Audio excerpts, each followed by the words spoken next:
வணக்கம் நண்பர்களே. 29 days left this year before 2026 சீரீஸ்ல இது டே 9. இன்றைய நாள் எனக்கு 5:30க்கே தொடங்கிவிட்டது. 7 மணி அளவில் ஜிம்முக்கும் கிளம்பிட்டேன்.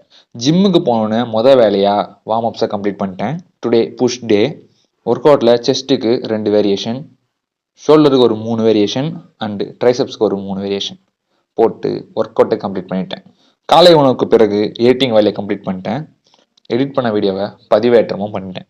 இன்றைக்கான காணொளி பரிந்துரை 5 easy steps to master English sweet framework in Tamil. இந்த வீடியோவில் இங்கிலீஷ் கம்யூனிகேஷனை எப்படி இம்ப்ரூவ் பண்ணுறது சொல்லியிருப்பாங்க, அதுவும் 5 ஈஸி ஸ்டெப்ஸில். நீங்கள் உங்கள் இங்கிலீஷ் கம்யூனிகேஷனை இம்ப்ரூவ் பண்ண ஆசைப்பட்றீங்களா? இந்த வீடியோவை போய் செக் பண்ணி பாருங்கள். அண்ட் இன்றைக்கான கருத்து, the secret of getting ahead is getting started. அப்புறம் என்ன, எப்பயும் போல தான் மெடிடேஷனை பண்ணிட்டு மாட்டே ஆகிட்டேன். நாளைக்கு பார்க்கலாம்.